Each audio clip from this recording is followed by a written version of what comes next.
On peut y aller? Oui, il est 11 heures. Salut tout le monde. Merci d'être là déjà. Je vois 2-3 têtes que je connais, ça me rassure. Ça fait du bien. Merci d'être venu pour que je vous raconte mes vacances. Je sais que vous êtes tous là pour ça. Donc, oui, évidemment, j'ai été obligé de mettre des photos du Portugal. C'est un des pays que je préfère le plus. Alors, donc d'abord, je vais essayer de me présenter rapidement pour vous dire qui je suis, et après, on va rentrer dans le sujet, les vacances, donc ce qui vous intéresse. Donc, je suis un immigré de France, puis au Québec. Ça fait 2 ans que maintenant je suis ici. Normalement, vous le ressentez à mon accent, très français. Je suis gestionnaire de produits depuis un peu plus de 10 ans, dans plusieurs entreprises différentes, principalement en France. Et donc là, c'est ma 2e entreprise au Québec. Et donc, je travaille actuellement sur des véhicules connectés chez BRP. Pour ceux qui ne connaissent pas BRP, rapidement, c'est Bombardier, Produits Récréatifs, Sea-Doo, Skidoo, etc. Et je ne parlerai plus jamais de BRP dans cette conférence. Je suis aussi un chargé d'enseignement universitaire, donc ça fait 4 ans que j'enseigne à l'université. Ce dont je vais vous parler là est comment faire des applications de bonne qualité. Et donc je suis étudiant en sciences de l'éducation.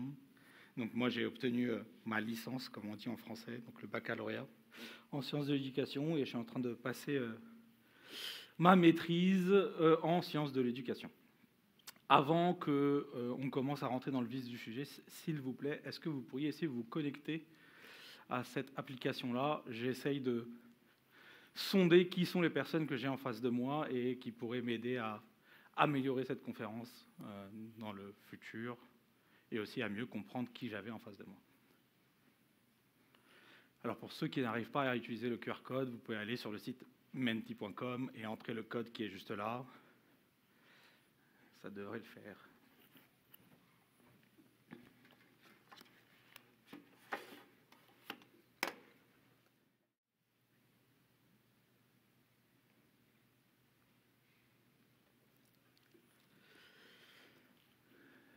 Est-ce que je laisse encore 1 minute, le temps de répondre à tout ça?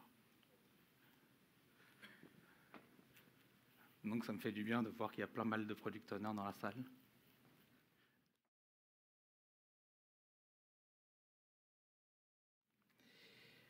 Allez, on revient à mon sujet.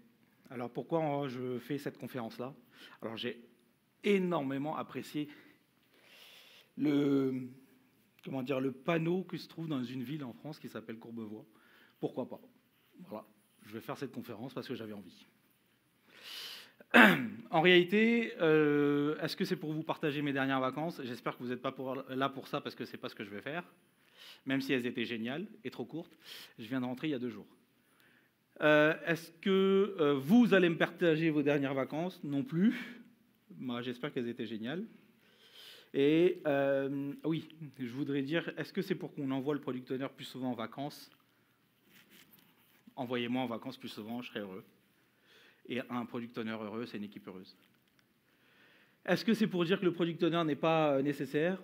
Non, pas vraiment, même si on m'a dit que j'étais pas indispensable, mais c'est pas pour ça.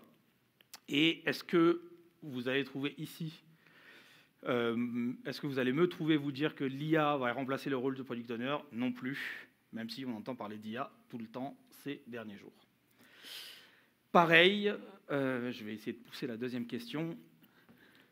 Est-ce que vous pourriez partager avec moi qu'est-ce que vous pensez trouver ici, en dehors de mes vacances? Donc, hop.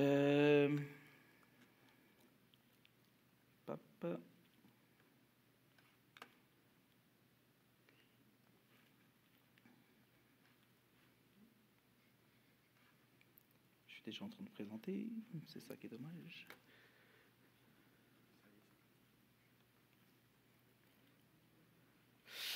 Voilà la question suivante. Est-ce que vous pourriez essayer de me dire ce que vous pensez trouver dans cette conférence? Ça me permettra de retravailler mon titre pour la prochaine fois.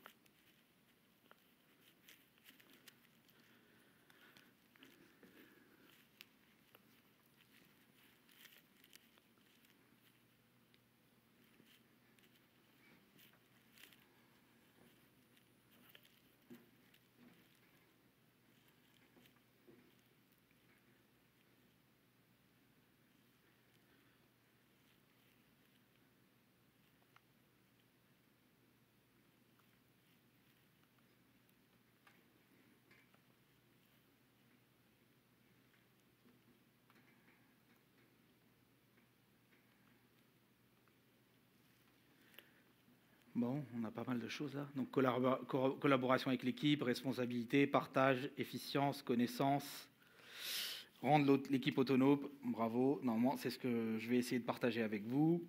Mais vous verrez qu'on reviendra à mes vacances à la fin parce que j'aime beaucoup les vacances. Merci à tout le monde.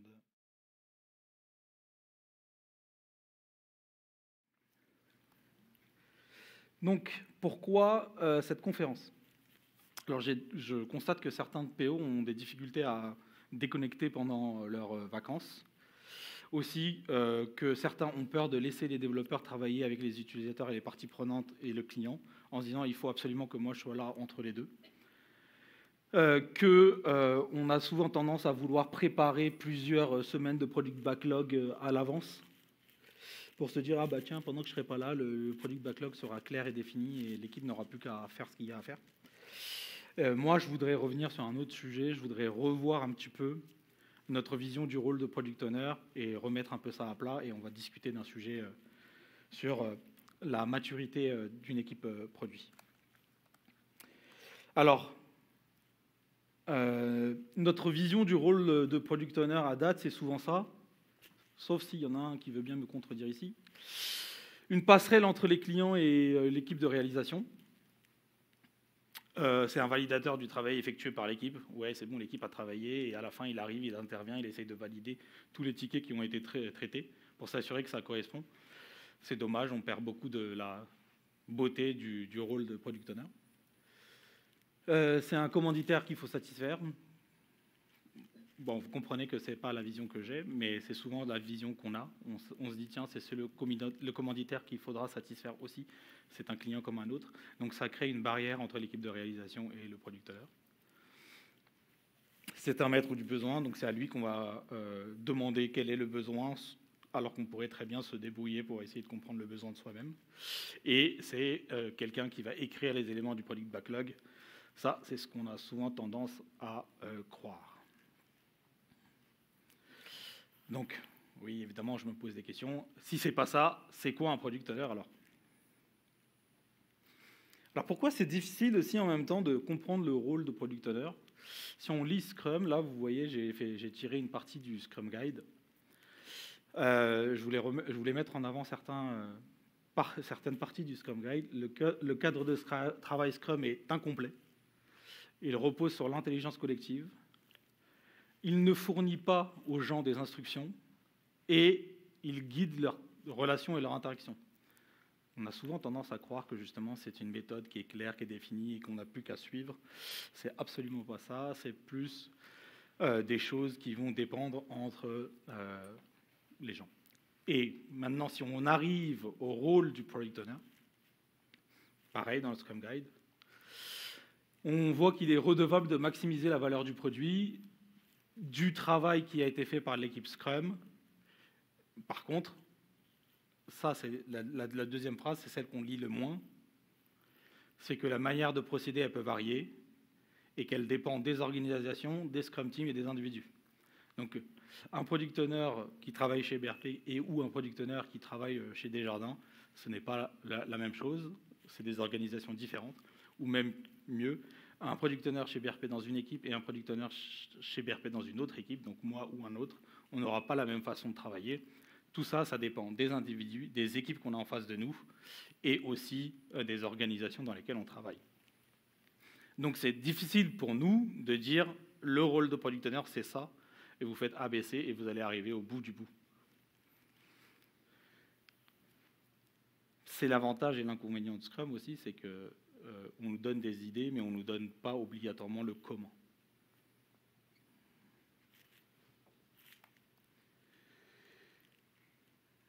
OK. Donc maintenant qu'on s'est dit, oui, le product owner, c'est pas obligatoirement très clair, il y a pas mal d'idées qui rentrent là-dedans. Bah, c'est quoi un product owner alors?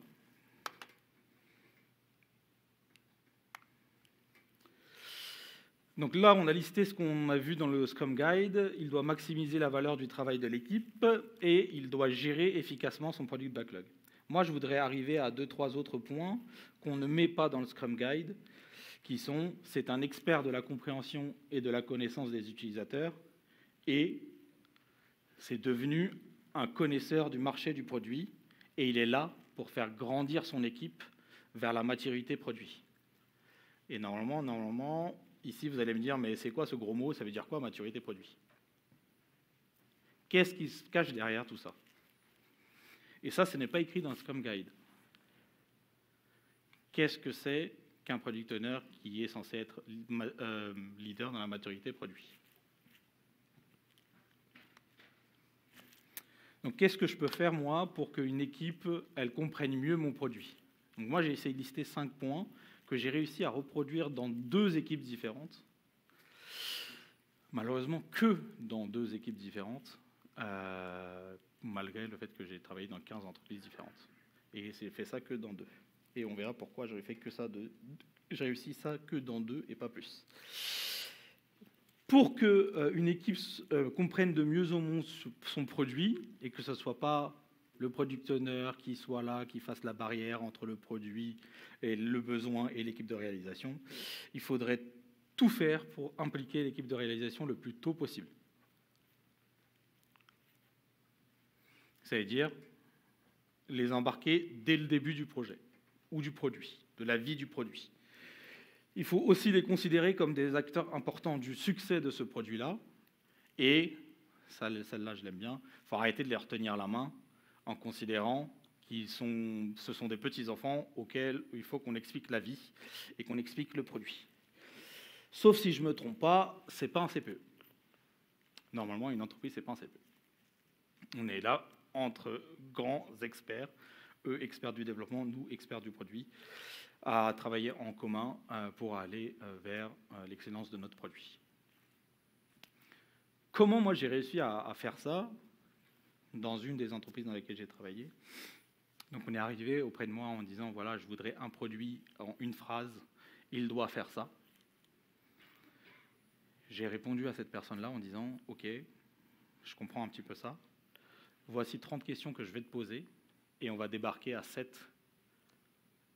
auprès de toi et on va venir jaser avec toi. On va essayer de comprendre ce que tu veux. On va essayer de comprendre ton métier. On va se mettre derrière toi, donc faire du shadowing, entre autres. On va essayer de se mettre derrière toi. On va essayer de voir comment tu utilises, quelles sont tes difficultés au quotidien pour essayer de comprendre ton sujet.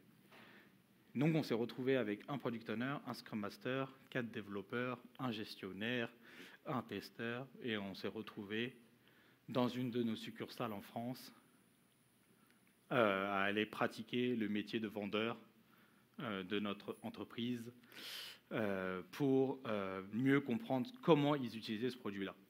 Alors, je suis convaincu que ce n'est pas acceptable pour toutes les entreprises. Moi, j'ai eu la chance de pouvoir le faire dans ce cas-là. Mais si vous avez une autre façon de le faire, n'hésitez pas. Ça m'a permis d'inclure cette équipe de développement le plus tôt possible et pas à avoir à lui dire quel était le besoin du produit, mais de vivre le besoin, de vivre l'utilisation du produit en même temps que moi et de le découvrir en même temps que moi.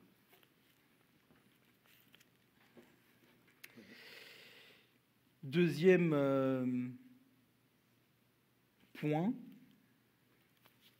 pour impliquer l'équipe dans la compréhension du besoin et la compréhension du produit, c'est travailler sur une vision et un objectif du produit ensemble. Ok, souvent on s'attend à ce que le product owner arrive avec une vision et un objectif de produit clair et qu'il la partage et qu'il la fasse vivre auprès de toutes les personnes qui travaillent là. C'est pas que ça. Le mieux, ça serait de pouvoir faire une co-construction. C'est-à-dire, ok, moi j'ai des propositions en tant que product owner, je ne dis pas qu'il faut enlever le product owner, mais j'ai des idées, j'arrive avec mes idées, mais je voudrais qu'elles soient partagées, elles soient visibles et qu'elles soient acceptées de tous. Pour que ça soit accepté de tous, le mieux, ça sera que la vision du produit et l'objectif du produit soient dessinés par tout le monde. Donc une fois que nous, on a fait cette rencontre avec cette équipe-là, où on est descendu avec toute l'équipe pour aller essayer de comprendre le besoin, on s'est retrouvés dans nos locaux de travail et on a construit ensemble notre vision de produit. Et c'est pas moi qui suis allé l'imposer en disant « moi, je considère que le produit sera comme ça et on se débrouillera pour que le produit soit comme ça ». Là, bon, c'était une vieille époque, hein. C'était l'époque où il y avait des post-it, il y avait des murs, et on n'est plus... j'étais pas en télétravail. Pour que cette vision et cet objectif de produit soient, comment dire, partagés de tous, donc le résumé de ce sujet-là, c'est embarquez-les avec vous, faites-la construire avec vous, et vous aurez plus de chances qu'ils y adhèrent. Troisième point que je peux partager avec vous pour que cette équipe ait une meilleure compréhension du produit, c'est de donner de la visibilité sur les sujets qui vont venir. Et prendre en considération l'avis de l'équipe sur le plan. Et évidemment, ne pas aller trop loin dans le temps. Si on va trop loin dans le temps, on sait qu'on perd du temps à travailler sur des choses qu'on ne verra potentiellement jamais ou qui n'arriveront jamais. Le plan doit être limité. Le product owner, ce n'est pas un dictateur qui définit voici ce que je veux qu'on fasse dans le prochain sprint ou les 2 prochains sprints, et vous vous débrouillez pour les faire. C'est pour ça que je dis qu'il faut absolument qu'on prenne en considération l'avis de l'équipe sur le plan à court terme. Nous, product owners, nous ne pouvons arriver qu'avec une proposition. Voici ce que j'aimerais qu'on fasse. À vous, équipe, de me dire est-ce que c'est la bonne idée ou pas, et si ce n'est pas la bonne idée, qu'est-ce que je devrais faire pour aller dans le sens de ce que je veux, alors qu'on a partagé tous ensemble notre objectif de produit. Ce que j'ai tendance à faire, moi, pour pouvoir arriver dans ce sujet-là, c'est faire des refinements pendant les sprints pour préparer les suivants. Ça, c'est la première chose. La deuxième, c'est pendant les reviews, à la fin des reviews, montrer quelle serait ma proposition de sprint qui va arriver, et aussi montrer quel serait le contenu de mes 2 sprints qui vont suivre après. Donc normalement, je donne une vision sur mes 3 prochains sprints que j'imagine. Vous constatez qu'ils ne sont pas remplis. Ce n'est pas l'objectif. L'objectif n'est pas de les remplir, n'est pas de vérifier si c'est faisable, pas faisable, n'est pas de vérifier si j'ai la capacité de le faire ou si je n'ai pas la capacité de le faire, mais c'est au moins donner de la visibilité en disant voici les prochaines priorités que j'aurai à tenir si on considère que c'est dans le sens dans lequel on veut aller. Ne pas avoir de visibilité pour une équipe de réalisation, c'est souvent un moyen de les déconnecter du produit, justement, et de se faire imposer les choses et de perdre l'équipe dans sa relation de confiance avec elle.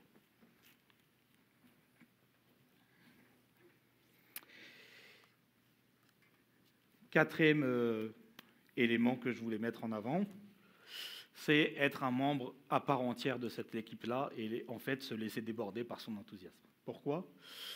Si je reste dans ma tour d'ivoire et que je donne des ordres, l'équipe n'aura jamais confiance en moi. Mon objectif, c'est d'être membre de cette équipe-là et d'être au quotidien avec elle. Donc, normalement, je devrais être à la droite d'un développeur, à la gauche d'un testeur. Quelque chose comme ça. Je devrais être avec lui au quotidien, je devrais être avec eux au quotidien et je devrais être leur compagnon de galère. Je ne suis pas loin. Bon, moi, j'avais mis des exemples. Là, c'était parce qu'on était en train de jouer ce jour-là pendant une pause déjeuner. J'aime bien le deuxième point aussi, c'est se laisser remettre à sa place quand on dérive. Moi, ça m'est arrivé en tant que PO de dériver, de dire tiens, moi, je voudrais qu'on fasse ça, et que l'équipe de dev me remette à ma place en me disant non, si tu veux atteindre cet objectif de sprint-là, prends le ticket qui se retrouve à la fin du sprint N+2 que tu as prévu. Ça irait mieux avec l'objectif que tu t'es donné, plutôt que de dire ah non, c'est moi qui ai raison et c'est absolument ça qu'il faut qu'on fasse à ce moment-là précisément. C'est pour ça que je dis il faut se laisser déborder par l'équipe, parce que si on a réussi à mettre en place cette relation de confiance, si on a réussi à mettre en place cette envie de comprendre le produit, elle est aussi pertinente qu'un product owner pour donner son idée sur le produit. Et c'est ça l'objectif. Ouais, et je finis par dire que l'objectif, c'est pas les laisser croire que c'est des développeurs. Ils sont pas là que pour développer. L'expression française qu'on utilise, c'est des pisseurs de code. C'est pas ça. Ce ne sont pas des pisseurs de code. Ce sont plus que ça, et normalement, c'est leur produit plus que le nôtre.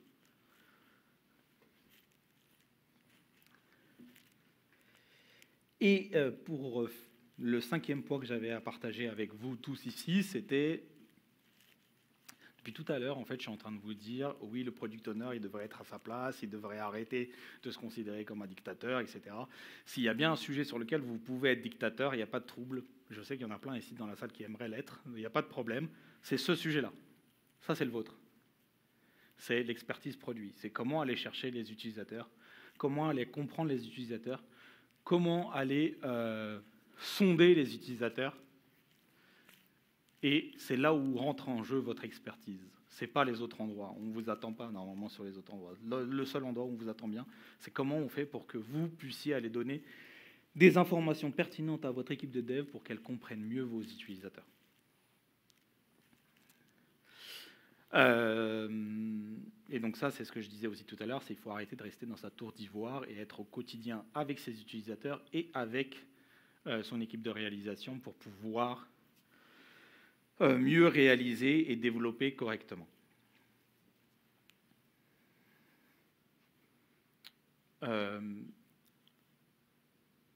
Ça, c'est ce qu'on résumerait dans la partie des discovery. C'est souvent ce qu'on oublie dans le rôle de gestionnaire de produits.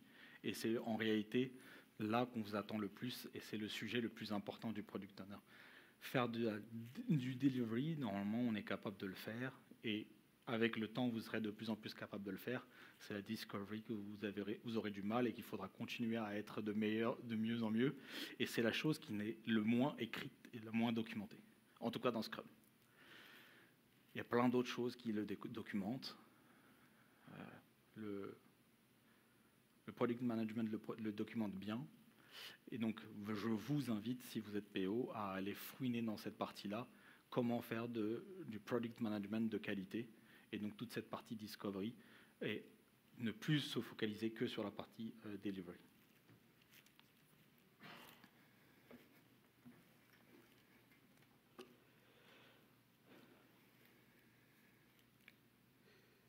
Alors, pourquoi c'est difficile à mettre en place ce que je raconte là ? C'est pour ça que je vous disais aussi, moi j'ai réussi à faire ça que sur 2 produits sur lesquels j'ai travaillé et pas sur tous les produits dans lesquels j'ai travaillé. Parce qu'on a tendance à considérer que ça coûte cher de faire ça. D'embarquer 7 personnes en voyage pendant un temps pour aller se mettre à la place des utilisateurs, bah, c'est des pisseurs de code qui ne pissent plus de code. Donc c'est justement ça, c'est aller prendre du temps pour aller comprendre les utilisateurs, et au premier abord, on a l'impression que ça coûte plus cher, mais en réalité non, parce qu'on a plus de chances de répondre à un besoin en comprenant mieux ces utilisateurs qu'en ne les comprenant pas. Plus les développeurs seront éloignés des utilisateurs, plus ils seront éloignés du besoin, plus ils répondront, plus l'équipe Scrum répondra mal aux besoins. Donc plus tôt on les embarque, plus tôt toute l'équipe est embarquée auprès de ses utilisateurs, plus elle est proche de ses utilisateurs, plus elle a de chances de répondre à un besoin, et moins ça coûtera cher de répondre à ce besoin. Et le dernier point, c'est dans les compagnies dans lesquelles j'ai travaillé moi, j'ai pas toujours eu la liberté de faire ça et de mettre en place mes idées pour cette partie-là. Et souvent, on nous demande de prendre le sujet par un bout qui nous est imposé, et on nous guide en disant il faut absolument que tu le fasses ça comme ça et pas autrement. Et tu n'auras, et je n'ai pas obligatoirement la liberté de pouvoir le faire. Et donc la seule entreprise dans laquelle j'ai eu cette liberté-là, j'ai pu le mettre en place, et c'est là où j'ai pris le plus de plaisir en tant que gestionnaire de produits.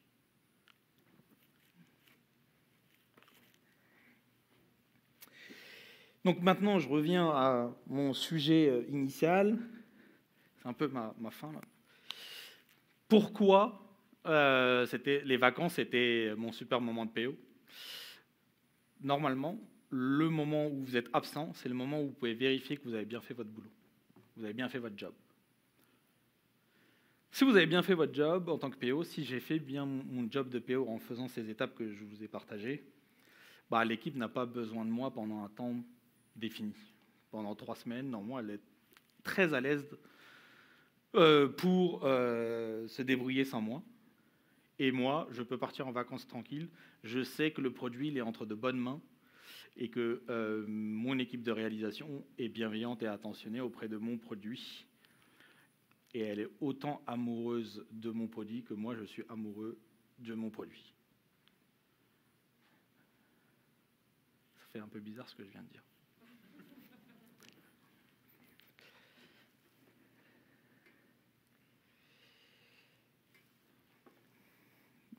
Je vous propose de rebasculer sur le site Menti.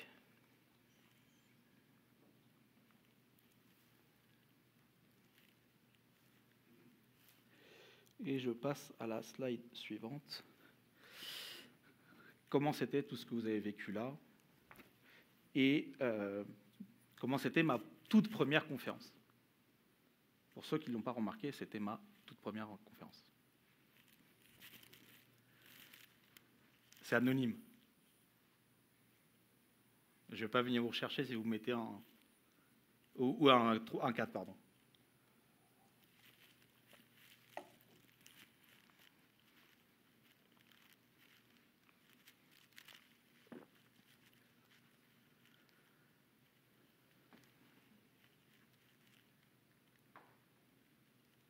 Vous êtes un peu trop gentil avec moi, je trouve.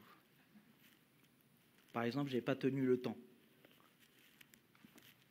Mais vous êtes un peu trop gentil. Et bienveillant.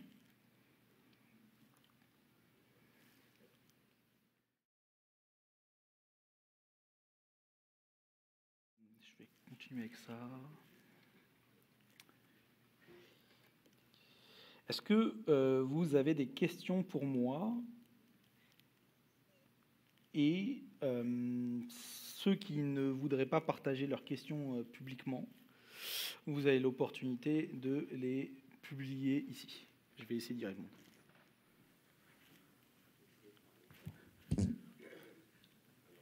Je vais laisser nos amis vous donner un micro.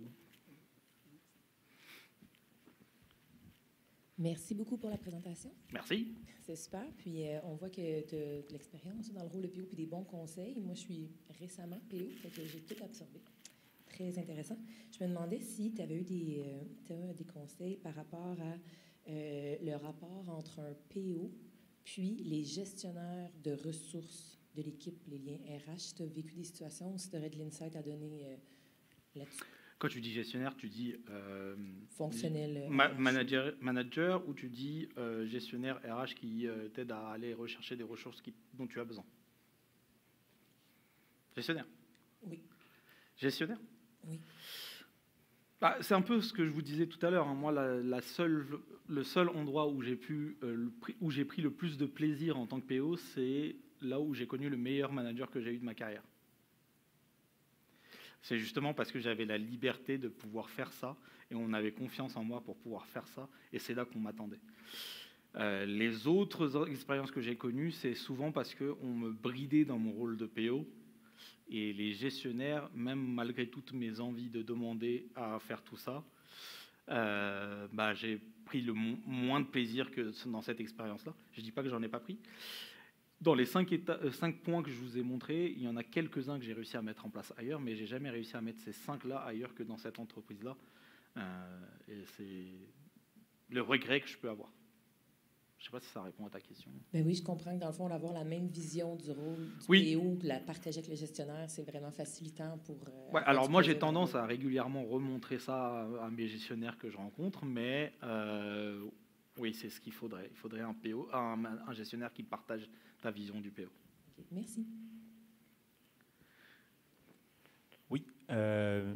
Niveau, rendre ça un petit peu plus concret dans le day-to-day quand tu parles que le PO n'est pas nécessairement un script du backlog. Comment tu impliques l'équipe, tu parlais de refinement, mais au niveau de la création du backlog, comment tu as réussi à moins être bottleneck un peu dans cette écriture-là des requis pour les prochains sprints à venir?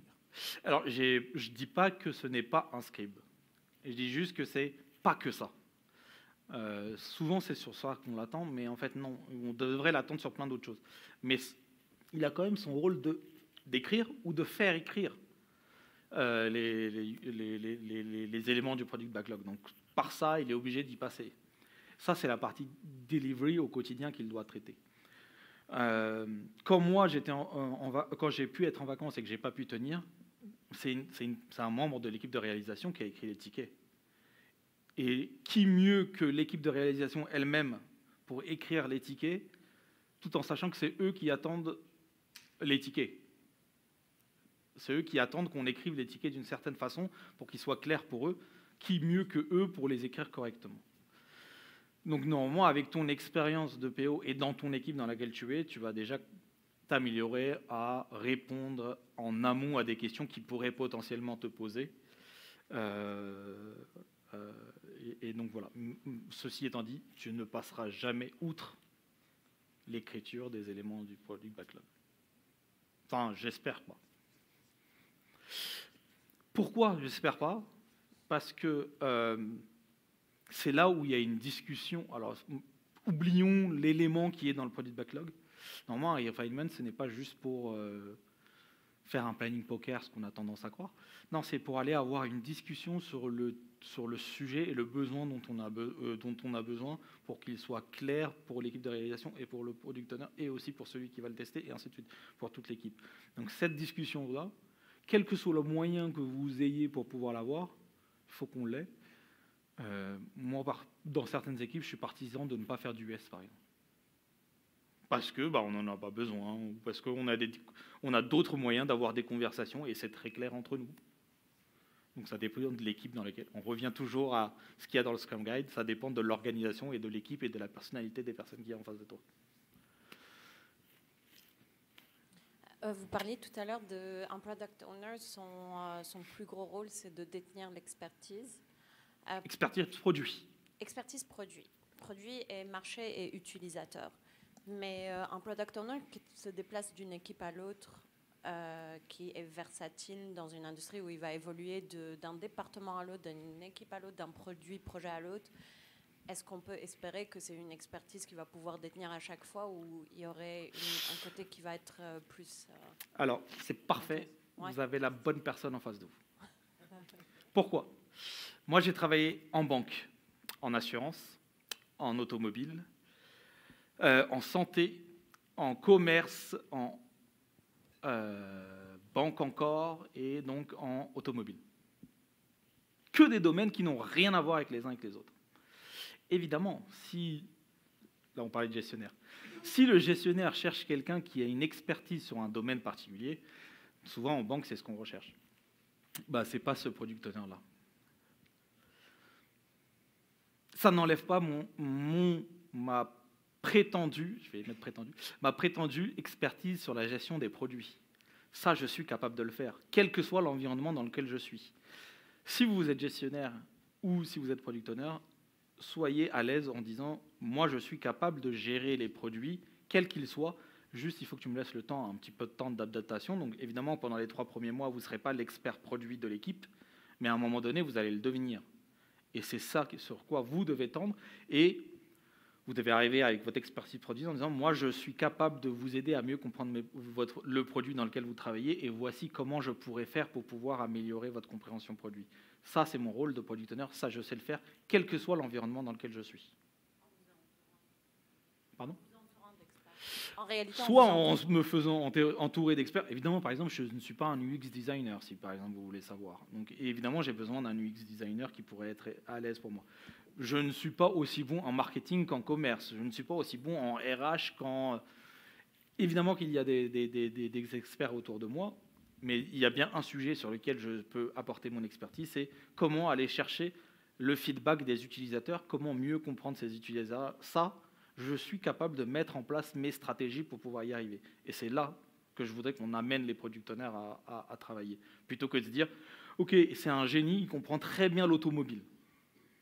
je préférais quelqu'un qui connaisse un peu moins l'automobile, mais qui connaisse son rôle de product owner pour aller tendre à aider l'équipe à mieux comprendre ses utilisateurs. Mais c'est pas grave s'il ne connaît pas l'automobile, dans 3 mois, il connaîtra l'environnement dans lequel il travaille. Il n'y a pas de trouble pour ça. Je me demandais, c'est quoi vos trucs et astuces pour garder un peu l'esprit collaboratif entre le product owner puis l'équipe de développement dans une équipe de développement qui est relativement grande puis qui grandit, mettons? C'est difficile de répondre à cette question parce que les équipes sont censées être petites. Plus elles sont grandes, plus il y a de chances que vous ne vous compreniez pas et qu'il y ait des trous. Donc si vous avez l'opportunité de réduire ça, essayez de les réduire. Il y a un autre sujet qui se rajoute dans le cadre de ce que vous me ramenez là, c'est le télétravail aussi.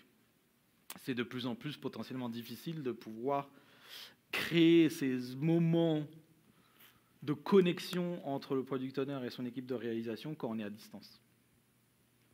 Et pourtant, moi j'ai connu une entreprise dans laquelle on ne s'était jamais vu, à part à mon pot de départ.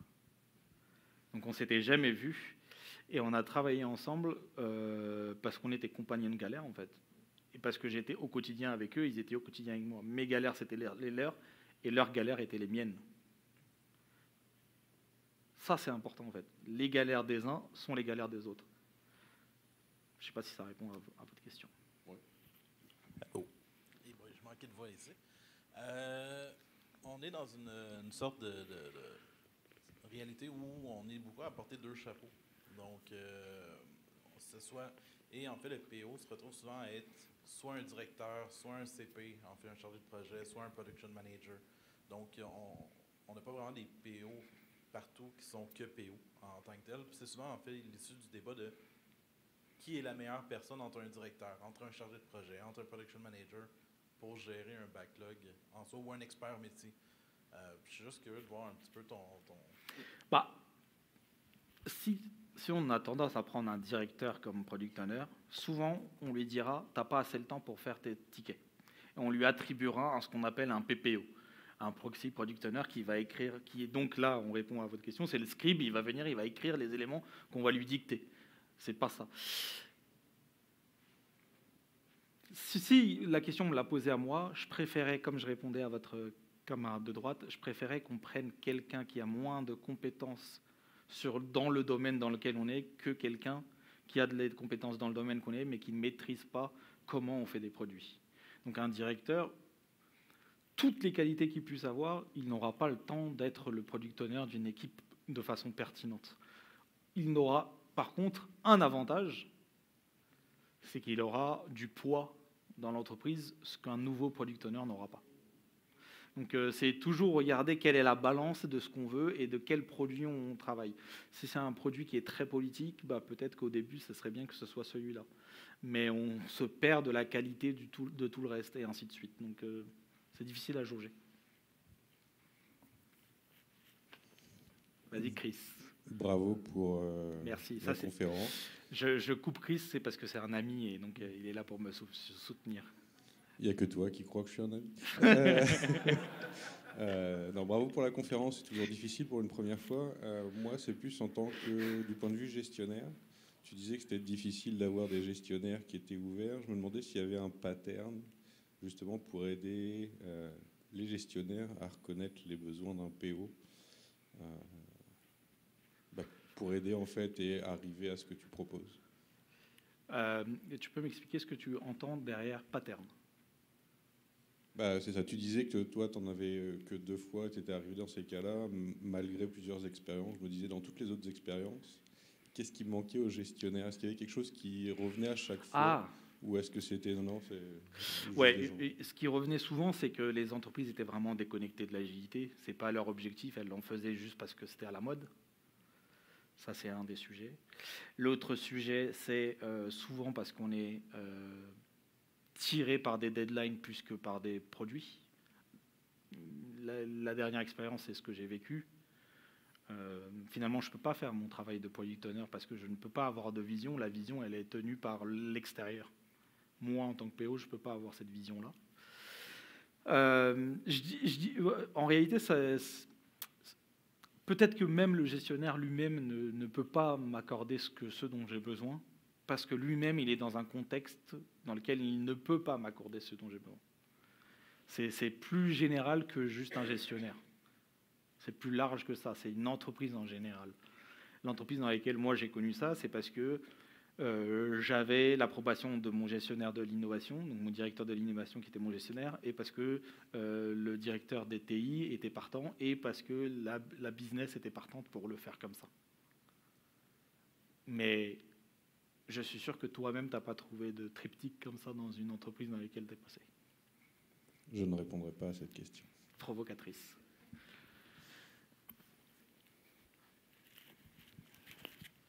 Oui. Ouais. Ce que je retiens de la conférence, c'est que dans le fond, notre capacité à prendre de belles vacances est directement reliée à un engagement partagé entre le PO et l'équipe envers le produit. Est-ce qu'il y a déjà eu un cas où tu as travaillé avec une équipe qui avait des attentes, que tu gères les rencontres, que tu gères les clients, de sorte à ce qu'ils puissent juste pisser du code tranquille sans se faire déranger? Oui, c'est quotidien, mais dans ce cas-là, un endroit très précis du produit, je les emmène dans le mur. Je les emmène dans le mur exprès et je leur montre que si on continue comme ça n'avancera pas dans le bon sens. En gros, j'ai besoin d'eux pour réussir et ils ont besoin de moi pour réussir. Je n'ai pas besoin de pisseurs de code, sinon je me débrouille avec ce que j'ai, ou tiens, je vais développer moi-même. Bon, parce que j'ai une formation de développeur de base, je pourrais développer moi-même, mais je n'ai pas besoin de développeurs qui vont faire ça. Moi, j'ai besoin de développeurs qui vont aimer mon produit et qui vont le rendre mieux, meilleur et plus beau. C'est de ça dont j'ai besoin. Je ne suis pas sûr qu'on trouve ça dans toutes les entreprises, je te l'accorde, mais c'est ce qu'il faudrait en tout cas. L'histoire des vacances, c'était pour être provocateur, hein, c'était pas pour dire ça, mais en gros, c'est surtout pour dire que si je suis pas là, c'est pas grave, au moins pendant un temps, si je suis pas là, l'équipe est capable de pouvoir le faire. Mais si toi, tu ne fais pas d'effort pour leur montrer la beauté de la compréhension du produit, eux, ils ne viendront pas te voir en disant hey, « PO, est-ce que tu pourrais m'expliquer quels sont mes utilisateurs et pourquoi je devrais faire ça comme ça ?» Bon, ils continueront à faire leur code comme ils le font, et ils le font très bien, c'est leur expertise. C'est à toi d'aller vers eux en leur disant « Je peux vous faire développer mieux parce que vous comprendrez mieux vos utilisateurs. » Est-ce que ça répond à ta question? Bonjour. Bonjour. Moi, c'est une question par rapport au budget. Je travaille chez Desjardins, je suis Scrum Master. Je veux aider mon Product Owner à gérer l'argent parce que l'argent, mon Product Owner n'a pas les mains dessus. L'argent est imposé par l'organisation, le budget est imposé. On doit faire avec l'argent qu'on a disponible. Et même des fois, on doit faire avec des coupures. Comment est-ce que je peux aider mon product owner à mieux utiliser l'argent qui est disponible pour développer le produit, le bon produit? Si il n'a pas la main sur le produit, sur le budget, il a la main sur quoi? Il a la main sur le produit. De temps en temps, il y a même des fois qu'il n'y a pas tout à fait la main sur les initiatives ou les priorités. Plus souvent qu'autrement, oui, mais on travaille plus sur des initiatives de plusieurs années. Donc, là, dans ce qu'on me dit, alors j'ai connu ça aussi, hein, c'est plutôt...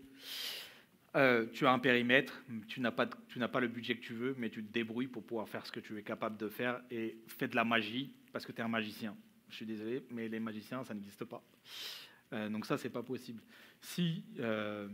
Alors, on pourrait le faire dans l'autre sens. Moi, j'ai aussi connu ça. Tu as un budget défini et tu as un temps défini et tu te débrouilles pour faire tout ce qui est prioritaire dans ce temps-là. Et à la fin, on fait un plan. Mais c'est pas sûr que ça réponde à 80% du besoin qui est attendu. Donc, il doit avoir un des trois éléments, donc soit le périmètre, soit le coût, soit la qualité qui va en prendre. Et souvent, c'est la qualité qui prend le coup, malheureusement. Et c'est ce qu'il ne faudrait pas. quand on n'a pas le coût entre nos mains, c'est la qualité qu'on réduit pour pouvoir répondre aux coûts qu'on nous impose et au périmètre qu'on nous impose. Mais il faudrait plutôt changer le périmètre en disant je vais essayer de réduire ce que je suis capable de faire pour aller vers le minimum dont j'ai besoin pour pouvoir répondre à mes utilisateurs. La qualité, je la garde, et le coût, il est fixe, j'ai pas le droit de le changer. Mais je dis pas que c'est facile à faire entendre à son gestionnaire de dire tu avais prévu 50 features, tu n'en feras que 3 parce que c'est les 3 les plus pertinentes. Est-ce qu'il y a d'autres questions? Oui, une petite question ici. Est-ce que le PO doit être très proche de son équipe? Donc, par exemple, est-ce qu'il doit assister à toutes les mêlées quotidiennes, à certains ateliers? Est-ce que c'est requis? Dans votre cas, est-ce que c'est ce que vous faites? Je n'assiste pas à toutes les délits, j'assiste à quelques-unes. Mais après, si j'assiste, ça ne me dérange pas, ça ne dérange pas mon équipe de réalisation. L'histoire des ateliers, il y a des ateliers techniques où je m'invite et d'autres où je ne m'invite pas. Ça dépend de mon humeur du jour, de mon envie du jour. Alors, ce n'est pas obligatoirement ça qui va faire que vous êtes proche de votre équipe de réalisation. Ce qui va faire que vous êtes proche de votre équipe de réalisation, c'est un peu ce qu'on s'est listé avant, c'est leur faire confiance. Quand ils vous disent quelque chose, valoriser ce qu'ils vous disent. Avoir des périodes hors travailler avec eux, toutes ces choses qui sont autour, qui font qu'ils vont vous faire confiance, et quand vous direz quelque chose, ça sera la pertinence et inversement. Est-ce que ça répond à la question? Une autre petite question pour toi. Dans le marché, il y a une tendance quand même assez flagrante à donner le discovery à plus des product managers puis le delivery à plus des product owners. Oui. Est-ce que ça nuit complètement à ton approche, ou tu réussis à trouver comment interagir dans le discovery pareil? Oui, c'est ce qui se passe dans la réalité. Si on fait ça, on va se découper de la décision sur les produits en réalité. Et donc on va tomber dans ton budget, ton équipe, ton périmètre qu'on ne peut pas bouger, et ton temps, débrouille-toi. Et donc il y a peu de chances qu'on arrive à faire de la qualité qu'on voudrait pour pouvoir faire. C'est souvent la qualité qu'on va réduire, et donc c'est ce qui va se passer. Moi, je milite pour qu'on ait un product owner qui soit aussi product manager. C'est ce qui est dans le Scrum Guide en tout cas. C'est pas écrit clairement, mais c'est ce qu'on attend de lui. On voudrait qu'il soit le product manager, et donc qu'il soit celui qui gère son produit de bout en bout et qu'il soit à l'aise avec celui-là. Si on lui enlève la partie discovery, donc tout ce que je dis n'a aucun intérêt. Continuons à faire ce qu'on est capable de faire comme on peut le faire, et espérons de la magie.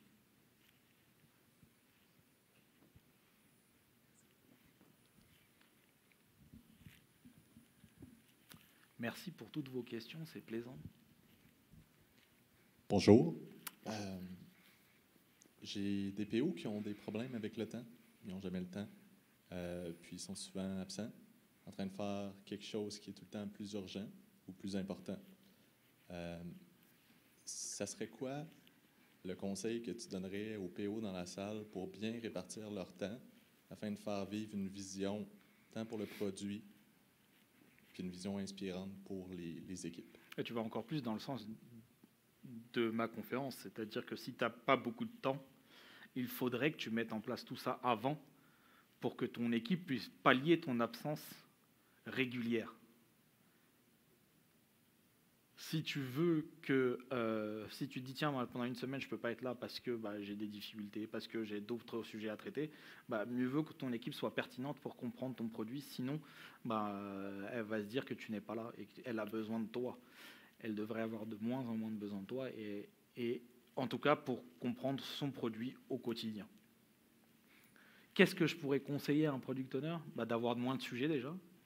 Mais je sais que ce n'est pas faisable, mais c'est ce qu'il faudrait. On ne peut pas être product owner de 4 produits en même temps, c'est impossible. Malgré tout le gros cœur qu'on peut avoir, on ne peut pas le partager avec 50 000 personnes et à 50 000 produits. Donc il faudrait qu'on soit concentré sur un certain nombre de choses, sur un certain nombre de produits. Et il est obligatoire pour un product owner de donner du temps à son équipe, et donc de se trouver des créneaux dans son agenda pour son équipe. Donc celui qui n'a pas le temps de faire ça, je lui conseille de mettre des créneaux dans son agenda pour se donner du temps et enlever un certain nombre de choses qui potentiellement ne sont pas pertinentes, mais qu'on fait parce qu'on, je ne sais pas.